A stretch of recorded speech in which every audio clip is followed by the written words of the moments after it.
Bismillahirrahmanirrahim.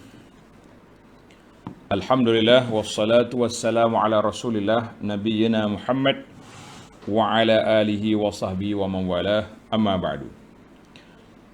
Kita masuk kepada sesi tanya jawab pada pagi Sabtu 7 hari bulan Zulhijjah 1442 bersamaan dengan 17 Julai 2020. Soalan yang pertama iaitulah tentang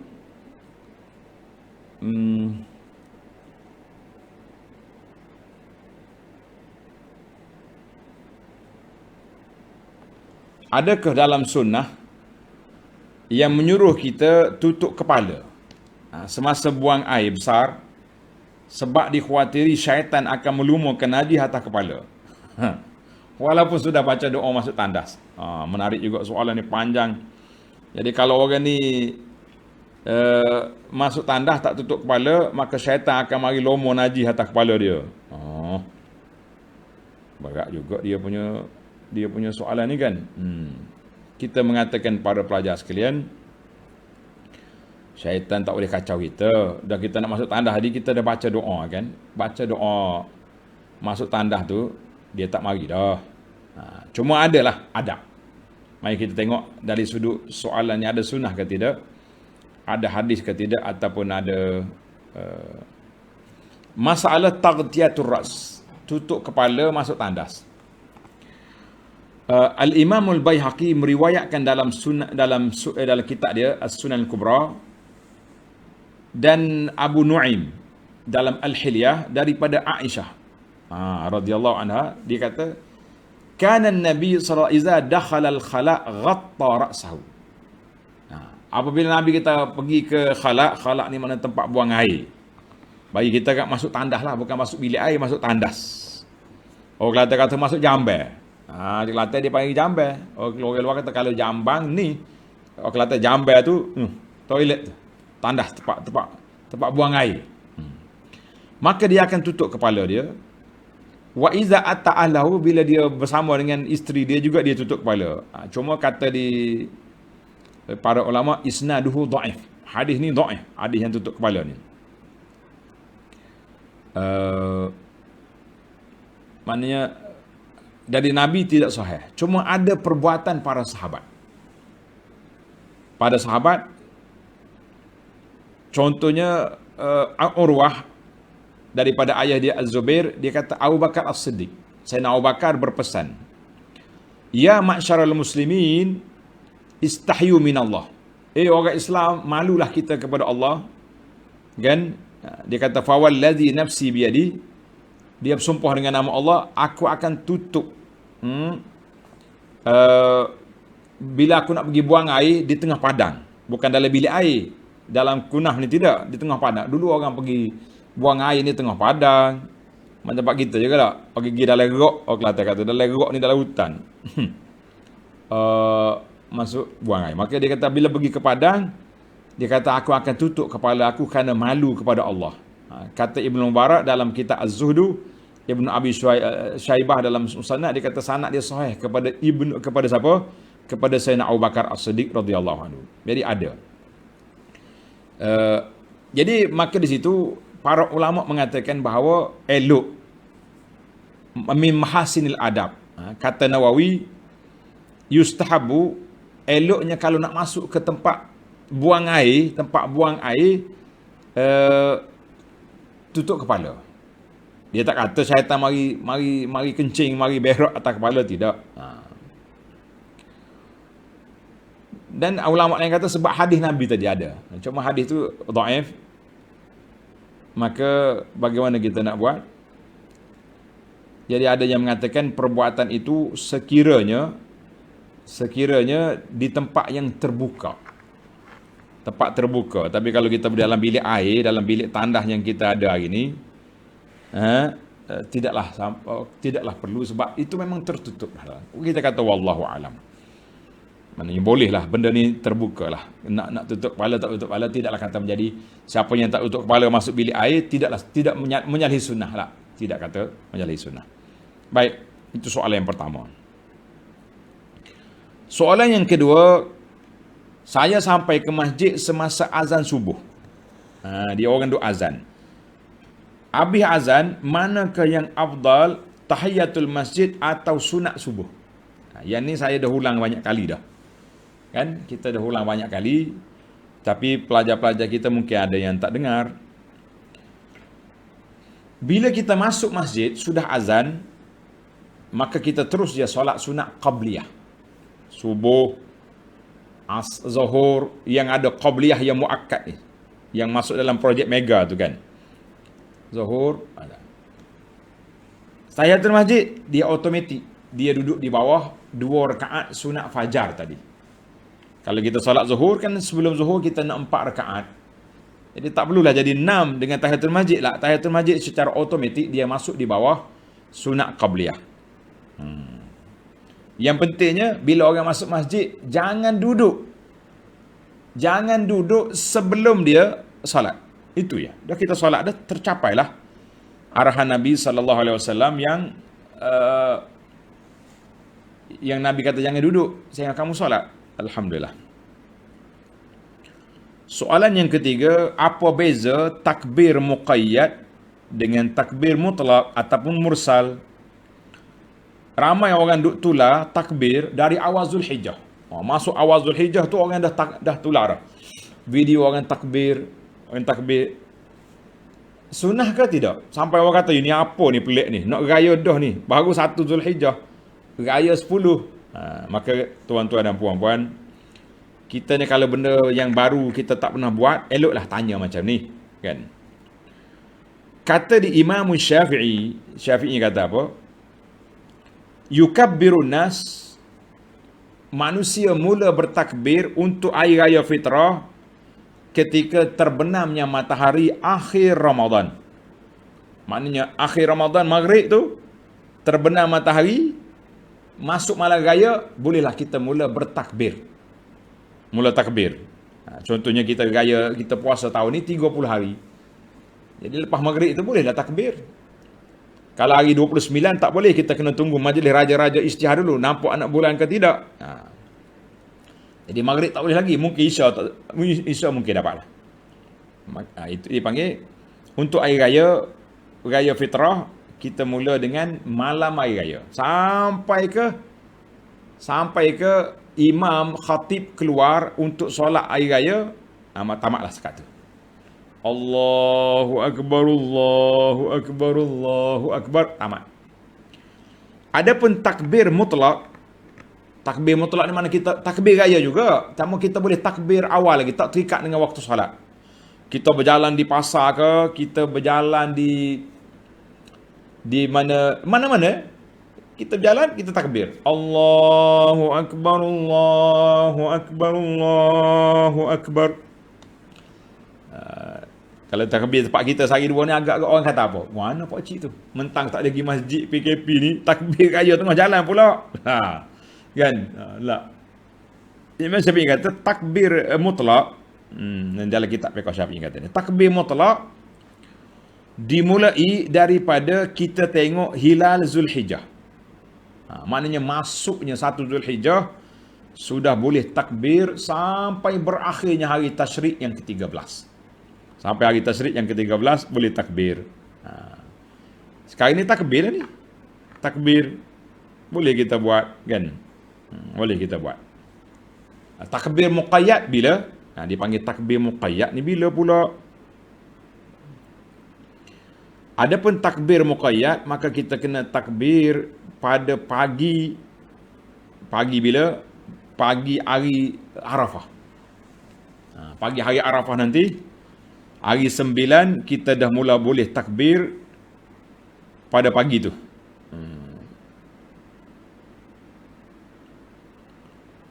Yabda min subh yaumi Arafah. Pagi hari 9, lepas subuh kita boleh takbir raya dah. Sampai ke hari asar hari 13. Maknanya ada 4 hari boleh takbir. Jadi jangan marah. Tanya soalan, lafaz takbir tu panjanglah, kita nak pergi pada soalan lain. Jelas ke tak jelas masalah takbir Apa mana mursal, muqayyad, mutlaq? Mutlaq dengan mursal mana takbir tidak terikat dengan masa. Bila-bila je kita nak takbir, kita teringat takbir.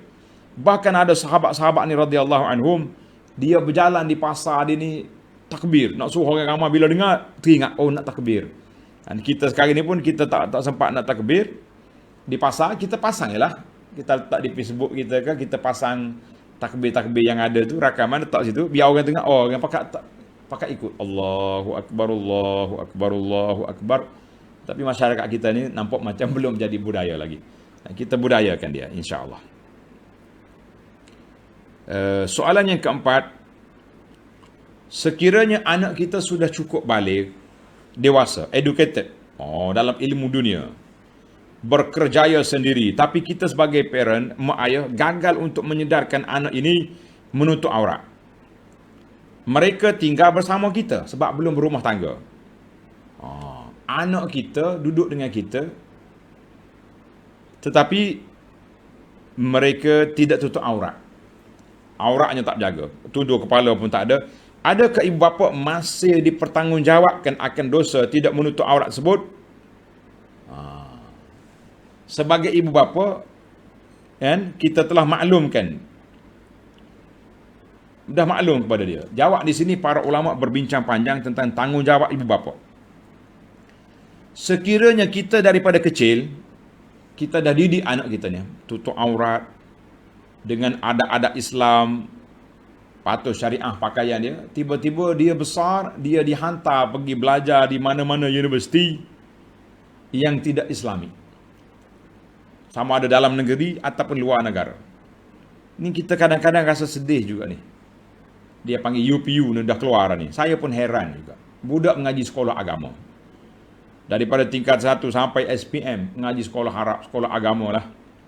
Dalam CG dia banyak pengajian agama. Tapi bila pergi keluar UPU, dapat pengajian seni, lukis lah, seni masak lah, apa benda nak hantar ke sini, budak ni lari China nanti. Bila budaya dia membesar, dia peringkat universiti ni peringkat akhirnya, dia membesar macam ni, mungkin lari China nanti dia.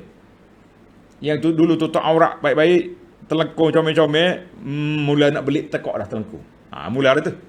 Nanti akhir kali tercabut dah, hilang.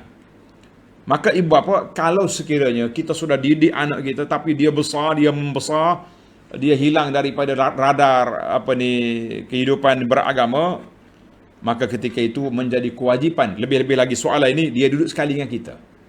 Kewajipan ibu bapa amar ma'ruf nahi mungkar, wajib kita kena didik anak kita. Anak kita. Kenapa kita takut dengan anak? Nasihat. Sama ada awak duduk bagilah nasihat cara baik. Tak payahlah halau dia keluar daripada rumah, tapi kita bagi nasihat, rayu dia, pujuk dia, biarlah dia pakailah tudung kerana Allah. Biarlah mak senang hati tengok kau keluar rumah dengan tutup aurat, bapa senang hati. Bagilah nasihat. Ini kadang-kadang kita lemah depan anak-anak ni. Dan lemah.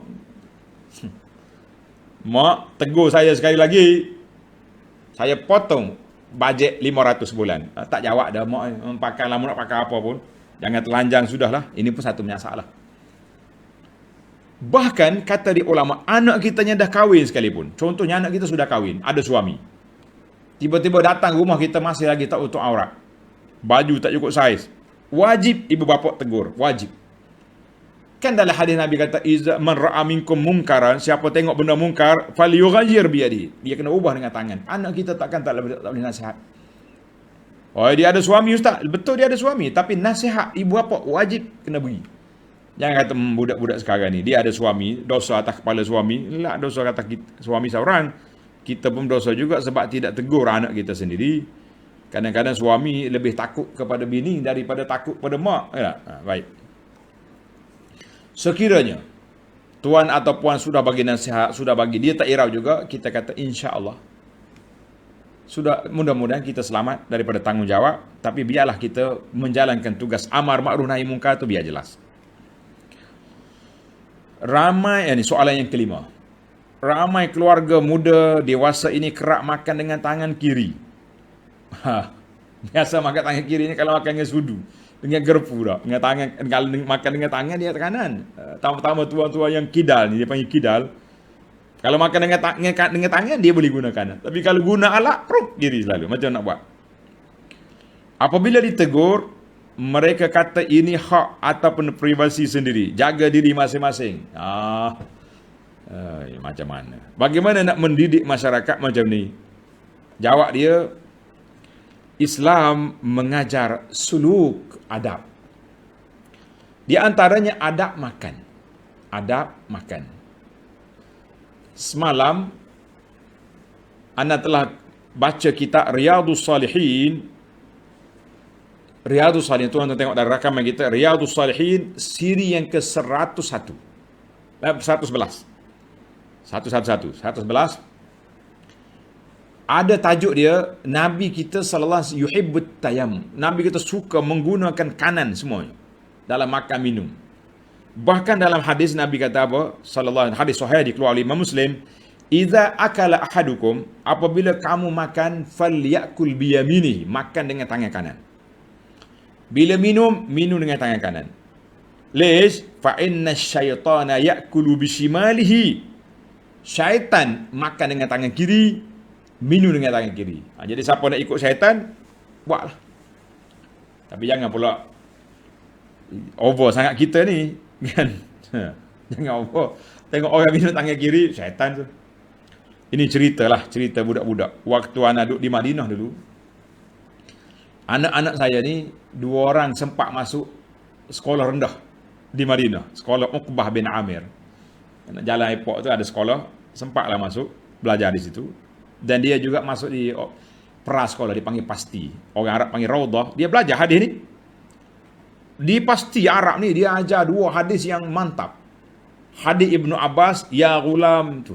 Awal lagi dia pergi, sudah dipasak dalam hati dia hadis, ya ghulam, ihfazillah yahfaz. Mujaga Allah, Allah jaga kamu. Kan? Hadis ni panggil hadis akidah. Kemudian dihafal pula hadis Amr Umar bin Abi Salamah, hadis tentang adab. Ya ghulam, samillah, kul biyaminika, kul mimma yalik. Anak, makan, nak baca bismillah, makan dengan tangan kanan, makan yang ada depan.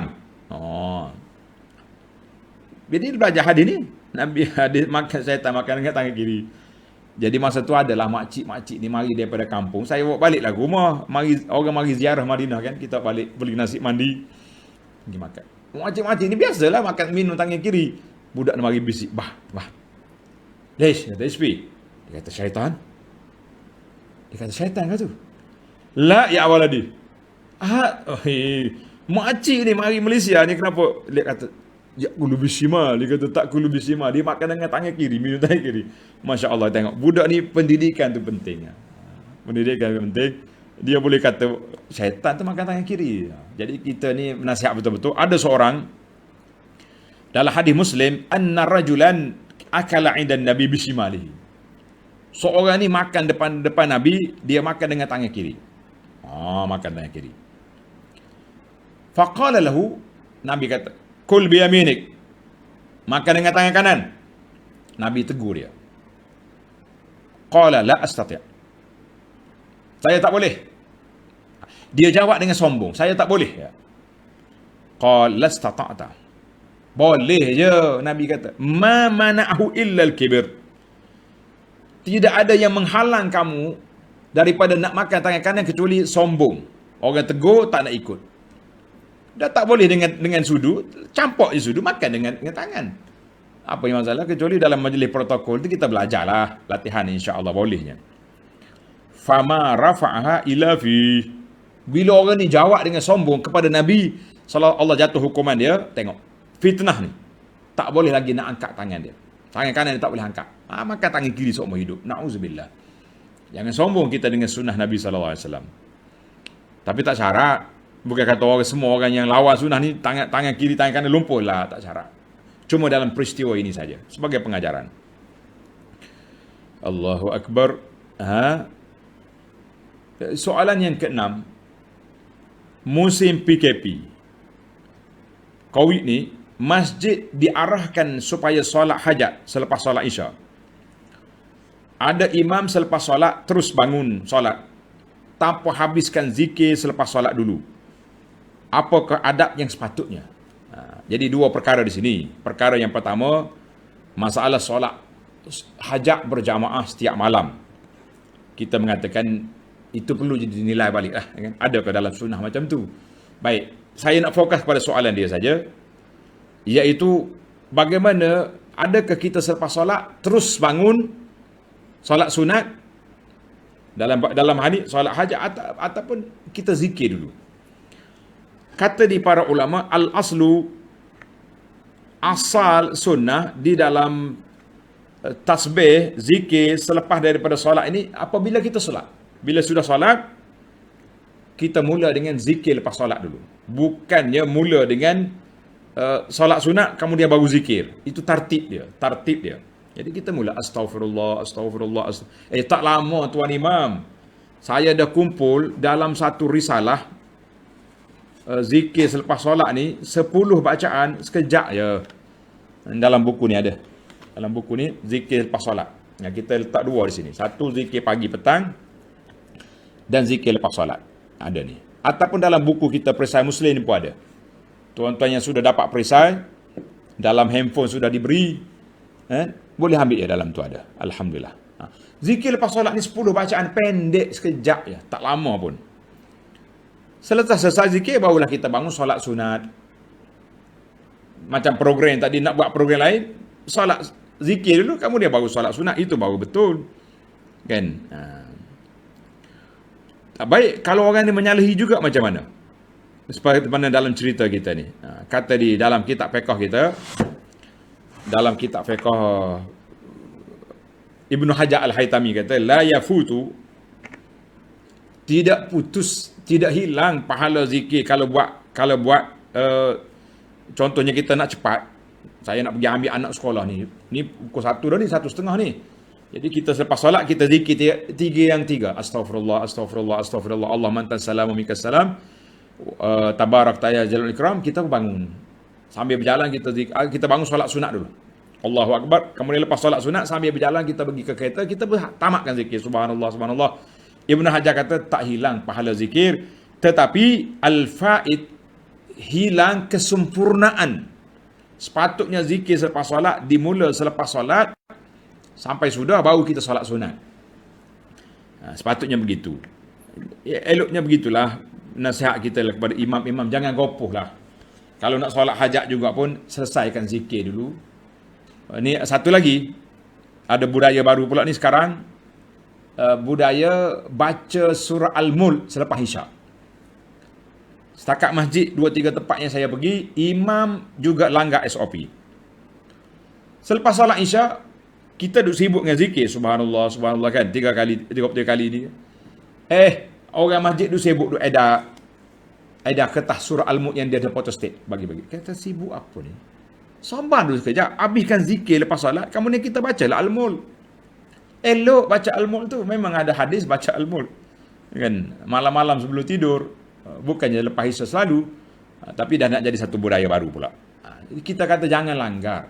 Setiap waktu tu ada hak dia. Ini lepas solat kita ada hak zikir lepas solat. Kemudian baru kita pergi kepada solat sunat ataupun nak baca Al-Mulk, nak baca apa, itulah yang sepatutnya. Jadi surah Al-Mulk ni, ini soalan yang ke-7.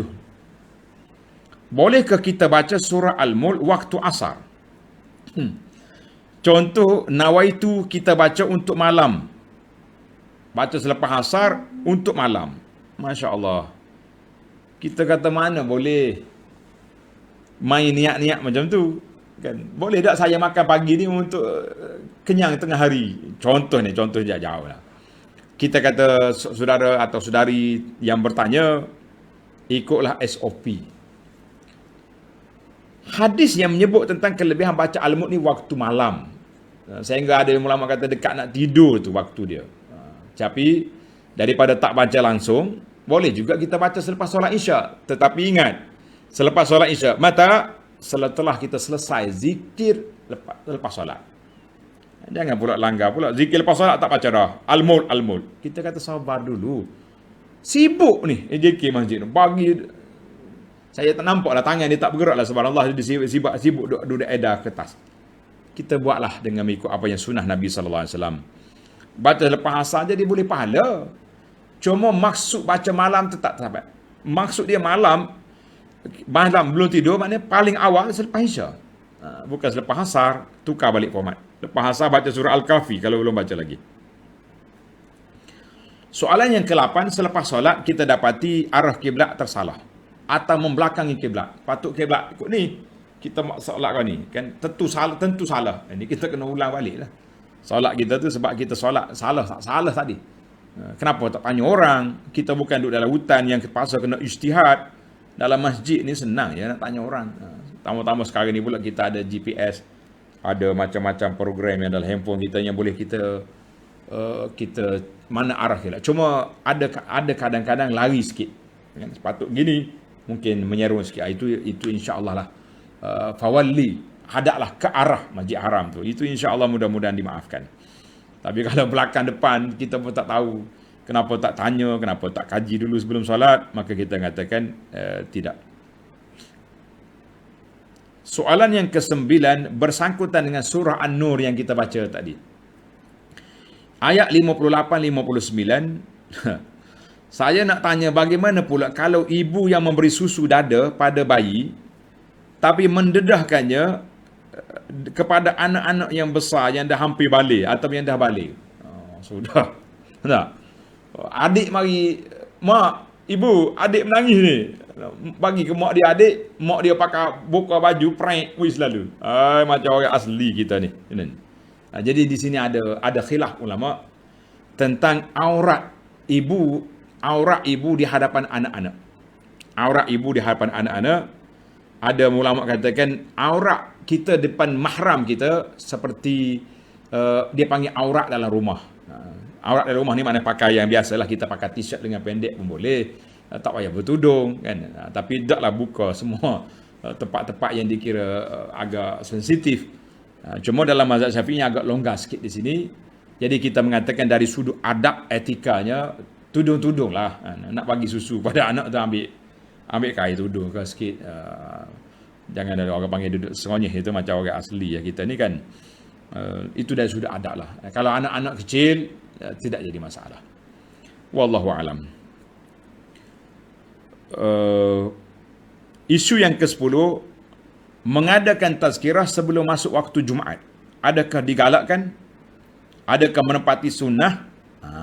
Jadi ini ada perbincangan ulama kerana ada hadis yang Nabi kita larang. Hadis Amr bin Shu'aib an Abi an Jaddihi anna an-nabiy sallallahu alaihi wasallam naha anit tahalluq yaumal jumu'ah qabla as-salah. Nabi kita larang berkumpul buat halaqah ilmu ni sebelum solat. Hadis ni riwayat Abu Daud. Kata di syarah Abu Daud, nama dia Aunul Ma'bud. Dalam kitab Aunul Ma'bud kata qala al-Khattabi, Al-Imam Khattabi Abu Sulaiman rahimahullah ta'ala dalam syarah dia pada Abu Daud, dia kata innama makruh berkumpul sebelum salat untuk ilmu dan muzakarah. Sebab kita diminta supaya datang awal ke masjid hari Jumaat untuk apa? Untuk berzikir, untuk solat, untuk baca Quran, untuk berselawat ke atas Nabi sallallahu alaihi wasallam. Kemudian bila imam khatib berkhutbah, kita kena dengar khutbah. Apabila selesai Jumaat, boleh buat halaqah. Itu kata dia makruh di situ. Baik, itu kata Al-Khattabi. Kata At-Tahawi kata an-nahyu anit tahalluq, larangan di sini kalau kita berkumpul tu menyebabkan orang nak buat sah tak boleh mengganggu, maka itu yang makruhnya. Waqala al-Iraqi kata apa? Jumhur ulama mengatakan rubbama boleh jadi putus saf dan sebagainya. Namun begitu ulama tak kata haram. Sebab terdapat sekumpulan daripada ulama salafus salih mengadakan halaqah ilmu, majlis ilmu sebelum solat. Di antaranya Abu Hurairah. Abu Hurairah ni waktu nak dia tengok orang berkumpul nak solat Jumaat, dia bagi ceramah tazkirah. Sampailah imam khatib keluar nak khutbah baru dia berhenti. Cuma di sini ada perbincangan sedikit, iaitu tentang Sekarang ni kita, kalau dulu orang buat halaqah, situ je. Sekarang, pakai mikrofon, satu masjid dengar.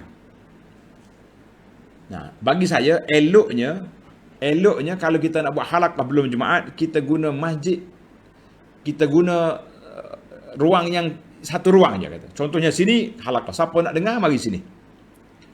Yang nak baca Quran, yang nak selawat, yang nak salat, duduk di ruang yang satu lagi. Sebab kita bagi peluang. Ada orang dia nak solat, ada pelbagai lah orang. Jangan kata, patutnya dia mari dengar ceramah. Dia bukan, Masya Allah. Dia akan dengar khutbah nanti. Dia wajib kena dengar khutbah. Jadi khilaf lah perkara ini. Eloknya macam tu lah. Eloknya macam tu. Kita jadikan tazkirah selepas Jumaat. Sebelum Jumaat, boleh. Dengan SOP tadilah. Wallahu'alam. Soalan yang ke-11. Dalam tadabbur pagi-pagi, kita bincang tentang adab perkahwinan, adab menghadiri majlis kenduri, walimatul urus. Sekarang ni ada dua jenis kad. Dua jenis kad pula. Satu kad dia tulis kenduri walimatul urus, majlis kahwin. Satu lagi kad dia tulis kenduri kesyukuran. Sudah jadi satu budaya baru dalam masyarakat ni. Kalau tak tulis syukur, kita kena pergi, kena ada salam, dia panggil salam apa ni? Salam cuit ni. Sampul kat sini. Orang Kelantan panggil ngeleh. Salam berkaut dia panggil. Jadi ada orang kata kalau yang tulis syukur, maknanya itu tak ada bagi. Kalau kita bagi pun tuan rumah tak nak ambil. Bahkan dia malu pula nak ambil kan. Dia kata saya buat kenduri kesyukuran. Ada orang kata kalau kenduri yang tak syukur tak perlu kita pergi. Betulkah? Jawabnya tuan-tuan dan puan-puan, kenduri kesyukuran sempena dengan walimatul urus, perkahwinan anak adalah satu sunnah. Nabi kita bagi tahu pada sahabat yang kahwin, Nabi kata aulim walau bisya. Kendurilah walaupun seekor kambing. Tak payah besar. Kenapa kita buat besar kemudian nak minta duit dengan orang? Ini budaya yang tidak baik. Hapuskan budaya main salam-salam kaut ni, mengelak ni tidak ada. Jadikan satu je, kad je pun kita walimatul urus, maknanya majlis perkahwinan. Orang nak bawa hadiah, tidak. Tak bawa hadiah, tidak jadi masalah. Kalau niat buat majlis kerana nak ambil duit, baik awak buka kedai lalu senang, buka restoran senang. Memang kita panggil orang masuk, kena bayar. Saya zaman kecil-kecil dulu dengar lah orang-orang bual-bual. Dia kata tak balik modal lah. Tak balik modal. Sebab panggil Tokek kedah dia beli tu mari RM50. Panggil puak kampung ni RM5 bagi. Alah, kita sembelih lembu seekor habis RM3,000. Balik modal boleh RM2,500. Mengungkit pula. Kita kata subhanallah. Jadi tuan-tuan hapuskan budaya, asing-asingkan. Semua kenduri walimah itu syukur. Saya keluar satu risalah ni. Tuan-tuan ambil risalah ni, tajuk dia kewajipan yang terabai di saat kebahagiaan dua mempelai. Comel ke tajuk dia ni. Kebahagiaan yang terabai di saat kebahagiaan dua mempelai, yakni majlis tazkirah, majlis perkahwinan. Ada dalam grup kita, nanti kita bagi insya-Allah. Dalam Facebook pun ada. Banyak benda-benda yang terlanggar SOP kita dalam budaya-budaya kita ni kan. Baiklah, kita pergi soalan yang ke-12. Panjang. Adakah hadis sahih tentang masuk rumah? Ketika masuk rumah agar syaitan tak dapat jadi rumah kita ni tempat menumpang. Dan cukupkah kita bagi salam je? Jawabnya ada hadis. Hadis Nabi SAW bersabda, Nabi kata apa? Dalam riwayat Sahih Muslim, hadis Sahih Muslim, dan an Jabir, qala sallallahu alaihi wasallam, "Idza dakhala ar-rajulu baitahu fa dzakara Allah inda dukhuli." Bila seorang tu masuk rumah, dia persebut nama Allah. Kita kata bismillah. Bismillah. Masuk pula rumah, bila nak makan, baca bismillah. Qala syaitan bertempik, la mabita lakum wala asya. Rugi malam ni, nak masuk rumah pun tak boleh. Nak makan sekali dengan tuan rumah pun tak boleh sebab semua dia baca bismillah. Tapi Nabi kata apa? Kalau dia masuk rumah tak baca bismillah, syaitan masuk sekali, menumpang tidur dalam rumah. Bila makan tak baca bismillah, syaitan duduk makan sekali dengan di tempat kita makan. Hadis ini sahih dalam Muslim. Jadi baiklah. Apa kebacaan yang kita nak baca dalam perisai Muslim ni ada tuan-tuan? Dalam perisai Muslim yang duduk dalam handphone tu ada kan? Di antara bacaan yang adanya bismillahi walajna wa bismillahi kharajna wa 'alallahi rabbina. Bismillahi walajna, bismillahi kharajna, ataupun kita kata Allahumma inni as'aluka khairal mulaj wa khairal makhraj, al maulaji wal khairal makhraji, bismillahi walajna bismillahi kharajna wa 'alallahi rabbina tawakkalna. Kemudian kita bagi salam. Cuma hadis ni riwayat Abu Daud. Dalam perisai dia kata sanad dia sahih, tapi setelah saya semak semula sahih, Syekh Nasiruddin dia tarik balik. Mana hadis tu dhaif. Tapi bolehlah kita nak baca.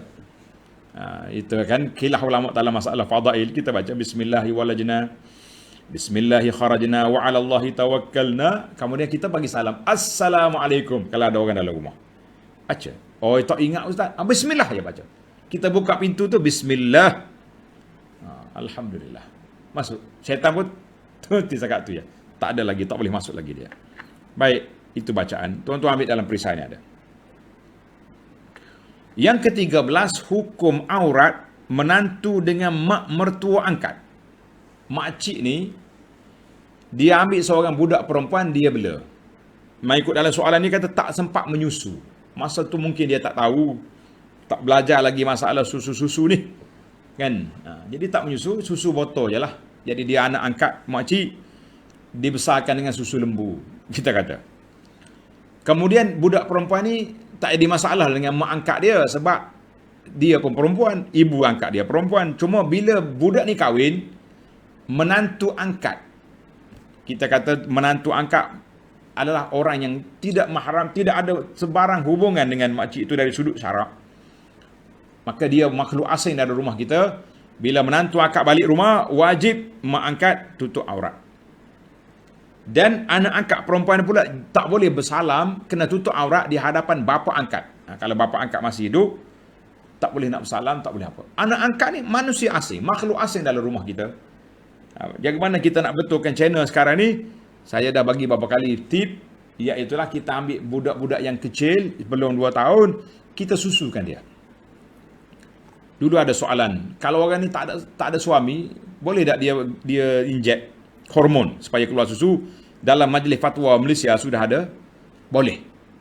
Yang penting syarat susu tu keluar, dia susukan anak ni, jadi baby tu anak angkat dia.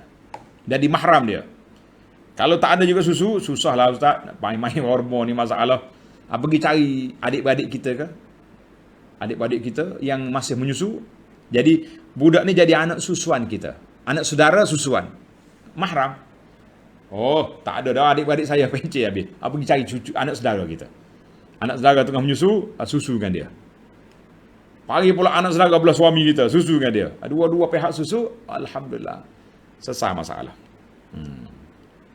Soalan 14, kita nak buat korban, pantang larang dia tak boleh potong kuku, potong rambut pisai setelah masuk Zulhijjah. Betul? Naam. Kalau terpotong macam mana? Sudah dia kena bayar dam lah, saya unta kan. Saya suka bergurau dengan jemaah haji. Kata tuan-tuan, kalau saya bayar angkat unta-unta tu, itu gurau tu.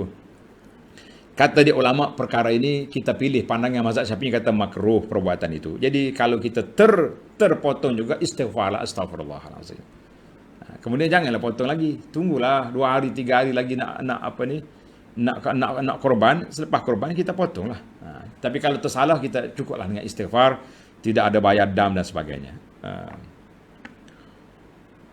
Soalan yang ke-15, apakah pandangan Ustaz tentang solat yang ditinggalkan masa lampau? Perlu qada atau tidak? Dia para ulama khilaf dalam masalah ini. Ulama kata, sekiranya orang solat kerana uzur, terlupa, maka dia kena qada, ittifaq ulama. Ittifaq. Tapi kalau dia tinggal kerana malas-malas macam zaman-zaman dululah, kan, dia berdosa, wa alaihi qada. Mengikut majoriti ulama dia kena qada. Cuma ada sebahagian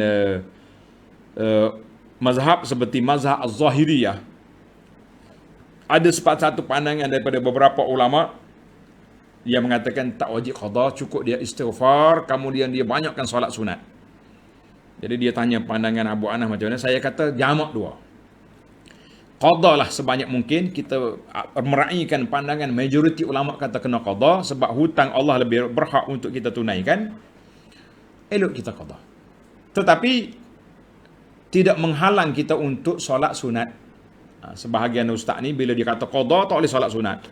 Habis pakcik-pakcik ni, makcik ni tua ni tak solat tarawih duk. Nak solat tarawih ada qada, nak qada letih. Akhir kali tak solat belaka. Jadi saya ambil pandangan jalan tengah, kita qada dan kita juga solat sunat yang muakkad. Contohnya solat muakkad 12 rakaat, 2 rakaat duha, 3 rakaat witir, paling minimal kita letak situ. Cukup. Yang lain itu semua kita waktu lain kita qada semua. Qada. Sebab qada ni boleh lepas subuh boleh qada, lepas asar boleh qada. Jadi kita jamak antara dua, harmonikan masyarakat. Ramai saya jumpa orang tua-tua tak solat, khususnya tarawih. Kenapa pakcik tak solat? Pakcik ada qada. Ustaz royak, ustaz cakap, kalau ada qada tak boleh solat sunat. Dia pun tak semaya lah. Dia semaya tarawih dengan imam 2 rakaat, lepas tu bakal duduk cokor situ. Tunggu makan cendol nanti habis solat tarawih nanti. Rugi nanya ke dia. Soalan yang ke-16, apakah hukum kita ambil sedikit buah-buahan atau pucuk ulaman yang ditanam tumbuh dalam kawasan awam, pentadbiran kerajaan tempatan seperti taman rekreasi atau zoo? Sudahlah, macam mana nak jawab saya ni? Mengikut ulama kata asalnya harta umum ni tak boleh kita ambil. Tak boleh kita ambil. Itu dia panggil harta umum, harta kerajaan. Tetapi kalau benda-benda yang sedikit je, yang tidak merusakkan tanaman tu, contohnya kita kata bunga. Kalau kita ambil semua, pakai ambil bunga, punahlah dia punya landscape kawasan tu. Tapi kalau bunga yang duduk di belakang-belakang sedikit, katanya tidak menjadi masalah. Cuma dalam masalah ini kita tengok kepada uruf lah, uruf. Biasanya di taman bunga dia ada pengawal dia.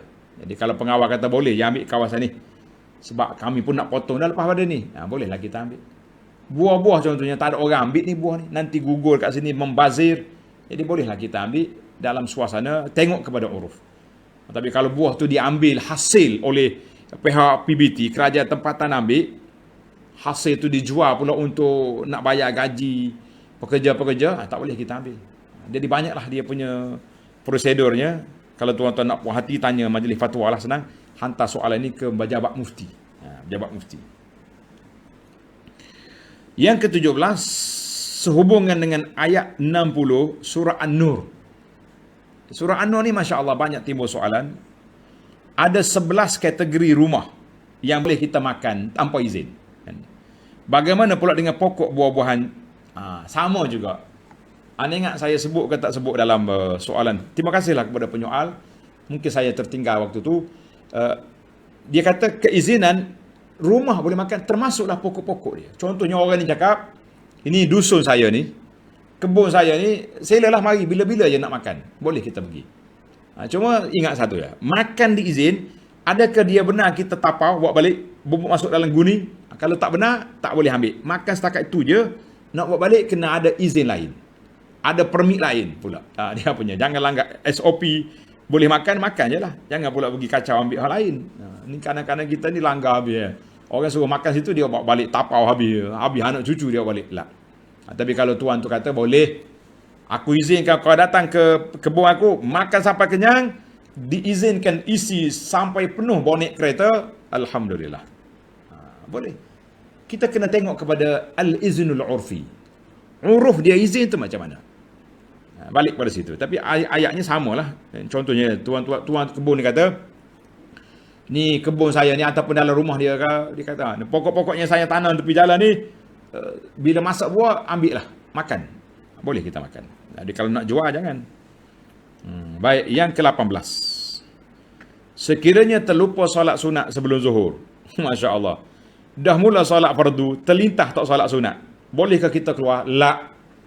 Allah sebut dalam la tubtilu a'malakum, jangan batalkan amalan kamu. Bila kita solat Allahu Akbar, syaitan mai kacau. Awak tak dapat banglo, tak dapat mahligai projek mega lah, mu tak solat sunat qabliyah, jangan batalkan. Teruskan solat. Nanti lepas solat kita qada 4 rakaat belum zuhur tadi, selepas solat kita qada. Tapi kalau solat yang tidak muakkad macam sebelum maghrib contohnya, tak payahlah ada ulang-ulang. Tapi kita kena ingatlah, jangan batalkan dalam Quran tu la tubtilu, jangan batalkan kebajikan yang kamu buat. Cuma ada sedikit perbincangan, kalau kita solat sunat Allahu Akbar, tiba-tiba orang qamat, boleh tak kita teruskan?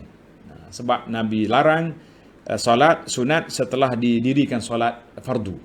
Maka di sini para fuqaha kita berbincang, sekiranya kita sempat lagi dengan imam, maka kita sudahkan cepat.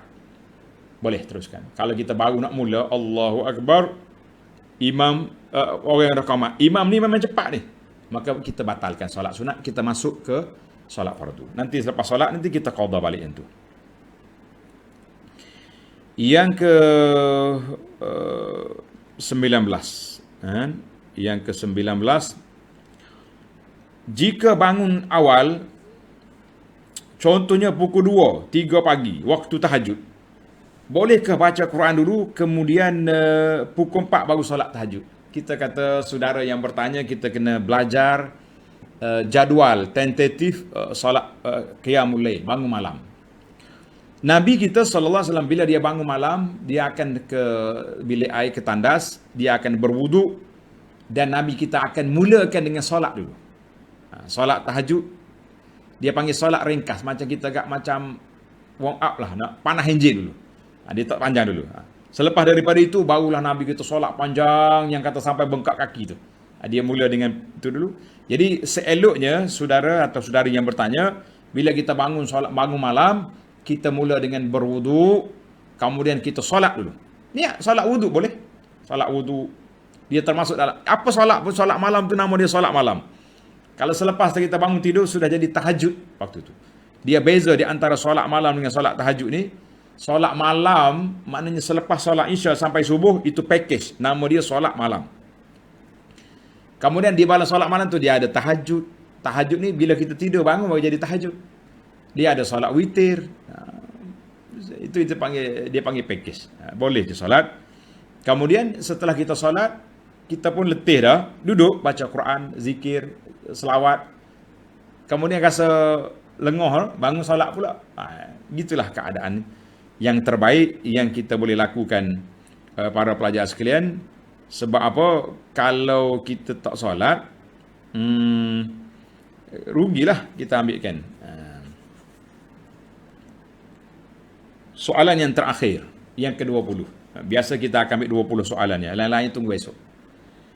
Wanita yang bersalin wajibkah mandi wiladah? Sehari selepas bersalin walaupun ada darah nifas. Ini masalah, ada setengah ni video duk keluar ni panggil mandi wiladah. Siapa tak mandi ni lah, kita mengatakan tidak. Nak mandi jelah. Mandi wiladah ni kalau orang bersalin tak ada darah, itu mandi wiladah. Tapi kalau bersalin keluar darah, maka dia ada darah nifas. Jadi kalau mandi pun tak jadi. Sebab dia punya tak terangkat, dia punya nifas dia tu, hadas. Maka tidak perlu mandi, kita tunggu nanti habis nifas berapa hari? 20 hari, 30 hari, 40 hari boleh lagi. Dalam fiqh Syafi'i sampai 60 hari boleh. Tapi biasanya jarang sampai 60 hari. Kan? Maka kita satu je mandi, bukan ada 2 kali mandi. Macam-macam orang ni dia punya keterangan dalam WhatsApp ni duduk sebarkan benda-benda yang pelik-pelik, akhir kali pening kepala habis orang. Baiklah para pelajar sekalian, saya ambil 20 soalan dulu untuk pagi ni. InsyaAllah kita sambung lagi pada siri yang akan datang. Subhanakallahumma bihamdika asyhadu an la ilaha illa anta astaghfiruka wa atubu ilaik. Wa sallallahu ala nabiyyina Muhammad wa ala alihi wa sahbihi ajma'in walhamdulillahi rabbil alamin. Wassalamualaikum warahmatullahi wabarakatuh.